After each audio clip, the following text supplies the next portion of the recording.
안녕하세요. 수수구마의 수입니다. 오늘은 저번 비디오에서 말했듯 개발자 직군으로 경력직으로 한국에서 북미 지역으로 특히 캐나다로 이직하는 경우에 대해서 한번 이야기해 보겠습니다. 이야기를 시작하기 전에 오늘 말할 내용 전부는 저의 주관적인 경험과 네트워크를 통해서 배운 것을 최대한 객관적으로 말하려고 노력한 것이니까요. 아마 이런 관점이 있구나 정도로 받아들여 주셨으면 좋겠습니다. 자, 그럼 바로 시작해 볼게요. 첫 번째로는 레주메 쓰는 방법입니다. 저번 비디오에서도 살짝 언급했듯 경력이 많으면 많을수록 솔직히 레주메의 구성과 포맷은 별로 크게 영향을 주지 못해요. 다만 지원하는 회사의 크기에 따라서는 조금 다를 수 있을 것 같아요. 지원하는 회사의 크기가 작다면 그 회사의 프로덕트, 서비스 혹은 기술 스택, 프로그래밍 언어, 툴, 클라우드 서비스, 개발 프로세스 등이 그 회사와 일치하면 일치할수록 좋고요. 작은 회사 특성상 버짓이 그렇게 많지 않아요. 그래서 뽑힌 사람이 들어와서 바로 좋은 퍼포먼스를 내주기를 바래요. 어떤 버그를 고치거나 아니면 어떤 기능을 자신들의 프로덕트에 에딩해 주기를 바라는 거죠. 반대로 회사가 크면 클수록 버짓이 많으면 많은 회사일수록 엔지니어적인 역량과 또 그 사람이 줄 수 있는 다방면으로의 긍정적인 효과에 대해서 훨씬 더 많이 고려하게 되어 있어요. 예를 들어서 리더십 같은 거 말이죠. 여기서 말하는 리더십은 단순히 한 4명, 5명 정도 되는 개발팀을 이끄는 것 뿐만 아니고요. 다른 팀과의 협업 능력, 다른 팀의 플랜을 고려하면서 자기의 팀의 플랜을 충분히 짤 수 있는지, 필요한 프로세스를 착안하고 적용하고 또 프로덕트의 질을 높이기 위한 방법들을 고민하며 프로덕트를 개발하는 환경 자체를 좋게 개선하는 등 많은 것들을 집약해서 표현하는 말이에요. 그래서 다시 저희 포인트로 돌아오면 이런 리더십을 강조할 수 있는 레주메면 그 어떤 포맷이든 솔직히 별로 상관이 없어요. 모두 다 오케이입니다. 요즘에는 레주메 포맷을 다운받을 수 있는 유무료 웹사이트들이 굉장히 많더라고요. 그래서 제 생각에는 레주메 포맷에 많은 시간을 투자하기보다는 그냥 포맷을 하나 2불에서 3불 정도를 주고 다운받은 후에 그냥 그 시간을 다른 데 투자하는 게 훨씬 좋을 거라고 저는 생각을 해요. 이건 제가 이번에 재취업할 때 사용했던 레주메인데요. 저는 이 레주메 포맷을 myperfectresume.com 이라는 웹사이트에서 3불인가 4불 정도를 주고 다운받았었고요. 굉장히 만족스럽고 결국엔 이 레주메를 통해서 취직을 했으니까 말이죠. 혹시나 필요하신 분들을 위해 웹사이트 링크를 댓글창에 남겨놓을 거고요. 그 다음에 혹시나 제 레주메 포맷이 궁금하신 분들은 이 레주메도 같이 남겨놓을 테니까 참고하시면 좋을 것 같습니다. 레주메 이야기를 하면서 링크드인 이야기를 안 할 수가 없는데요. 여기 북미 지역에서는 IT 업계에서 일한다면 최소한 링크드인 어카운트는 꼭 있어야 해요. 100%의 리크루터들이 링크드인 어카운트를 통해서 지원자들의 경력이라든지 정보를 확인한다고 생각하시면 되고요. 그래서 레주메만큼이나 중요해서 레주메보다도 훨씬 더 디테일한 정보를 적는 것을 저는 추천드립니다.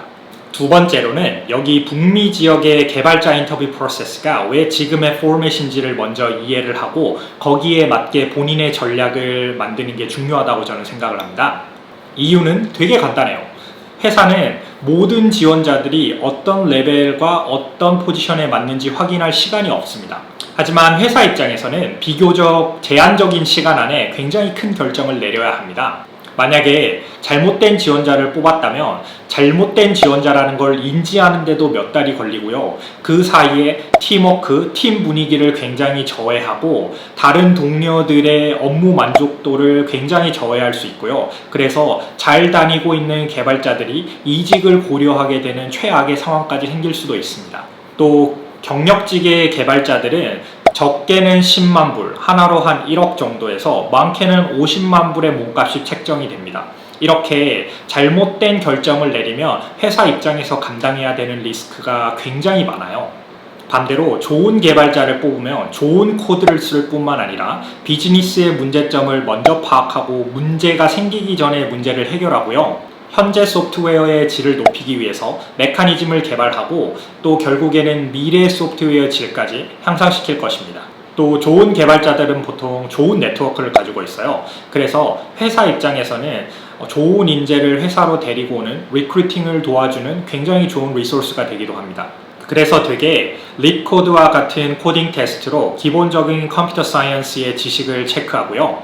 시스템 디자인 테스트를 통해서 자기 분야뿐만 아니라 다른 사람들과의 협업을 얼마나 고려하면서 자신의 일을 디자인할 수 있는지의 능력을 보고요.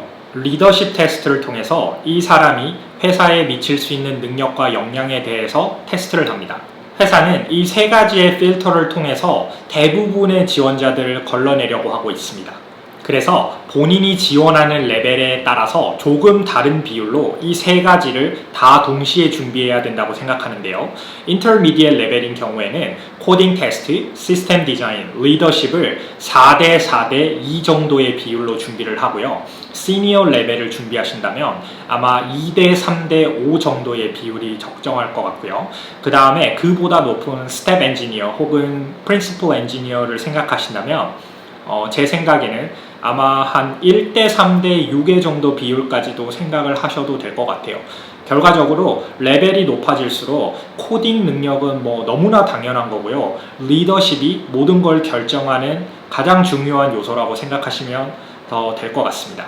다음은 아마 처음에 저에게 가장 큰 문제로 다가왔고 아마 많은 분들을 굉장히 크게 망설이게 하는 것 중에 하나라고 생각하는데요. 바로 영어를 포함한 커뮤니케이션 능력입니다. 북미 지역 IT 전반에는 여러 프로페셔널들이 모여서 협업하는 도중에 좋은 아이디어가 나온다는 실리콘밸리의 정신이 넓게 퍼져 있어요. 그래서 커뮤니케이션 능력은 어느 회사에 가도 가장 중요한 능력이에요. 하지만 저처럼 한국에서 나고 자라서 영어를 늦게 배운 사람들 입장에서 그들의 커뮤니케이션을 언어적으로, 문화적으로 받아들이는 것은 결코 쉬운 일이 아니에요. 그래서 여기서 드리고 싶은 포인트가 두 가지 정도 있습니다.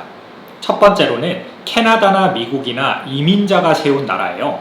이 나라 어디를 가도 영어가 모국어가 아닌 사람들은 너무나 쉽게 만날 수 있고요. 모든 사람들이 그런 사람들과 어울려 살아가는 게 전혀 낯설지 않습니다. 그래서 대부분의 사람들은 어떤 영어 레벨에 있는 사람들과도 이야기할 준비가 되어 있다고 저는 생각을 하는데요. 특히 IT 업계처럼 여러 프로페셔널들이 모여서 일을 하는 워크플레이스 같은 경우에는 서로 경청하고 이해하려는 자세가 기본적으로 깔려 있다고 저는 생각을 해요. 또 그렇게 느꼈고요. 물론 도전을 시작하면 아마 수많은 시행착오를 겪으실 거예요. 하지만 결코 어려운 일은 아니라는 걸 말씀드리고 싶어요. 저처럼 평범한 사람들도 충분히 해낼 수 있는 일이니까 말이죠. 일례로 저도 영어를 늦게 배운 탓에 처음에는 부담감이 엄청났습니다. 제가 첫 번째 회사를 들어갔을 때 특히나 그 부담이 엄청나게 컸는데요. 제가 첫 미팅에 나갔던 순간이 아직도 기억이 나는데 첫 미팅에서 비교적 캐네디언들이 말하는 거는 굉장히 잘 들렸는데 특히 악센트를 가지고 계신 분들의 영어가 정말 들리지 않았어요. 특히나 인도 분들이나 혹은 러시아 분들과 이야기를 할 경우가 많았는데 그분들의 이야기를 전혀 알아들을 수가 없었어요. 그래서 저는 매 미팅을 나갈 때 아이폰의 녹음 버튼을 켜고 들어왔었어요. 만약에 그 미팅 순간에는 못 알아들어도 제가 자리로 돌아와서 혼자 이어폰을 끼고 이해가 갈 때까지 계속 재생해서 들었던 기억이 있어요. 그리고 만약에 그래도 이해를 못한다면 메모를 해놨다가 그분들에게 직접 가서 다시 되묻곤 했었거든요. 그래서 커뮤니케이션은 이렇게 노력이 필요한 일이지 절대로 완벽해야 되는 일이 아니라고 저는 생각을 해요. 전 지금 캐나다 밴쿠버에서 11년 정도째 살고 있는데요. 하지만 제 영어 실력은 제가 6년차, 7년차 때와 별반 다르지 않다고 저는 생각을 해요. 하지만 제가 6년차, 7년차 때보다 훨씬 더 진화했다고 생각하는 건 제가 말을 했을 때 다른 사람들이 제 말을 못 알아들으면 그걸 빨리 캐치하고요. 빠르게 다른 단어라든지 아니면 다른 표현을 사용해서 제가 전달하려는 의사를 다르게 표현을 하는 대처법이 굉장히 늘었어요. 물론 영어권 국가에 사시면서 영어를 계속 발전시켜 나가시는 분들도 굉장히 많으실 거라고 저는 생각을 하는데 이제 저는 여기에서 제 케이스를 말씀드리면서 영어는 어느 정도 수준의 한계에 도달할 거라고 생각을 해요. 아마 엄청난 노력을 하지 않으면 말이죠. 하지만 여기에서 중요한 건 대처 능력이 나아진다면 회사에서 커뮤니케이션을 하는 데는 전혀 문제가 없고 여기서 일하면서 사는데 전혀 문제가 없을 수 있는 수준까지는 도달할 수 있을 거라고 저는 생각을 합니다. 두 번째로는 인터뷰도 커뮤니케이션이다. 쌍방향 대화여야 한다는 것입니다. 제가 아직까지 듣기로는 많은 한국에 있는 회사들은 인터뷰 형식이 아마 면접관이 질문을 하고 지원자들이 대답을 하는 그런 원웨이 커뮤니케이션이라고 들었어요. 전 지금까지 100회가 넘는 인터뷰에 면접관으로 들어가 봤었는데요. 제가 면접관으로 들어가는 여러분들과 또 많은 대화를 해봤는데 저마다 다른 이유, 다른 기준으로 지원자들을 뽑지만 한 가지 공통된 기준이 있어요. 그건 바로 저 사람과 대화하기가 쉬웠다. 혹은 저 사람과 일하는 모습을 내가 상상할 수 있었다와 같은 조금 모호하게 들리는 기준인데요. 다르게 생각을 하면 이건 결국엔 커뮤니케이션이 잘 됐다는 말이에요. 인터뷰를 할 때 한국처럼 질문에만 대답을 하고 경직된 상태로 있으면 절대로 면접관에게 좋은 인상을 줄 수가 없다고 저는 생각을 해요. 그래서 인터뷰 중에 면접관에게 질문할 수 있는 몇 가지 패턴에 대해서 제가 한번 이야기해 볼게요. 첫 번째로는 면접관의 질문에 대답을 하면서 개선점 등을 포함시켜서 대답을 하고요. 그 다음에 이 회사에서는 어떻게 하는지를 반문하는 겁니다. 예를 들어서 내가 어떤 질문에 대답을 하고요. 그 다음에 사실 이런 식으로 했으면 좀 더 나았을 것 같다. 그러면 이 회사에서는 그 부분을 어떻게 지금 하고 있는지를 물으면 이게 쌍방향 커뮤니케이션이 되는 거예요. How did you or do you manage the mobile app deployment? Oh, that's actually a really good question. So I've handled the entire deployment process all by myself when I was in small size company, whereas there was a process where the responsibility is split into a multiple different teams.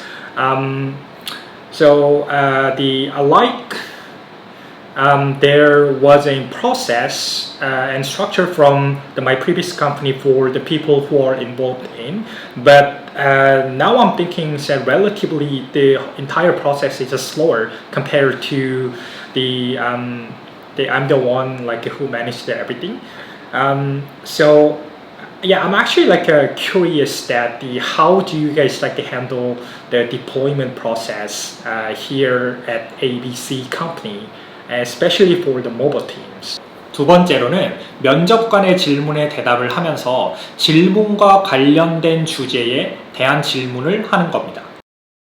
Okay, candidates. What do you do in terms of the increasing quality of the software? Well, that's actually one of the favorite topic to discuss.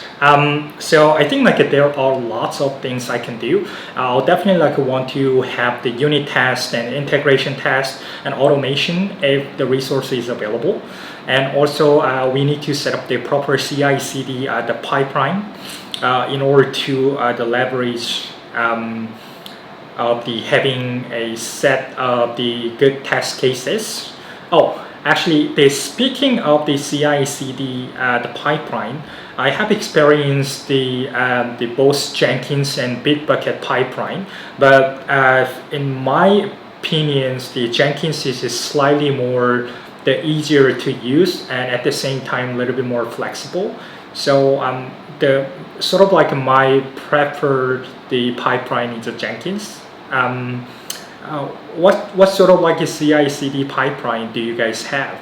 이렇게 질문에 대한 대답 후에 몇 마디만 더 붙이면 일방통행에서 쌍방통행으로 바뀌는 마법이 일어나죠. 또 다른 상황은 대화를 하는 도중에 내가 영어 단어가 생각이 안 나거나 영어 표현이 생각이 안 나서 못할 때가 있잖아요. 그럴 때는 요즘 인터뷰 프로세스 대부분이 줌으로 일어나는 만큼 줌으로 인터뷰를 보는 것에 대한 어드밴티지를 한번 생각해 보는 것도 좋습니다. 예전에 제가 면접을 본 베트남 출신의 개발자가 있었어요. 그분의 영어 실력이 다른 지원자들에 비해 현저하게 떨어졌습니다. 그래서 저는 커뮤니케이션에 혹시 문제가 있지 않을까라는 생각이 들었고 그분에게 이제 혹시 소프트웨어에 대한 디자인을 어떻게 하며 동료들에게 피드백을 어떻게 받는지 질문을 했었어요. 그분이 자신의 프로세스를 영어로 설명하는 게 조금 버겁거나 힘들었는지 혹은 자신의 의사가 잘 안 전달될 거라고 생각을 하셨는지 저에게 스크린 쉐어를 해도 되냐고 묻더라고요. 그래서 제가 얼마든지 해라 라고 말했더니 이제 스크린 쉐어 후에 마이크로소프트 비지오라는 앱을 틀어서 자기가 만든 디자인 다이어그램과 이제 다큐멘테이션 포맷 등을 보여주면서 나는 이렇게 커뮤니케이션을 한다라고 저에게 말을 했고, 그 다음에 이렇게 하면은 오히려 더 기록이 남고 다른 피드백을 받았을 때 그 피드백에 대한 기록도 내가 남길 수 있어서 나에게 훨씬 더 도움이 된다라고 주석까지 달았습니다. 저는 그 대화를 하면서 이 사람과 커뮤니케이션적으로 문제가 있을 거라는 걸 전혀 느끼지 못했어요. 그래서 저는 그분에게 그린 플래그를 줬고요. 이제 결국엔 그분이 뽑히셔서 저의 코워커가 됐었고, 이제 지금도 가장 많이 개인적으로 연락하는 친한 친구가 되었었어요. 이렇게 자신의 강점으로 자신의 약점을 커버하면서 자기 커뮤니케이션 전체의 밸런스를 맞출 수가 있거든요. 북미 지역으로 이직을 준비하실 때 나의 커뮤니케이션의 강점이 뭔지 또 나의 약점이 뭔지를 냉철하게 판단하신 후에 내 강점으로 약점을 어떻게 커버를 할 수 있을지를 한번 미리 생각해 보는 것도 나중에 아주 크게 도움이 될 거라고 저는 생각을 해요.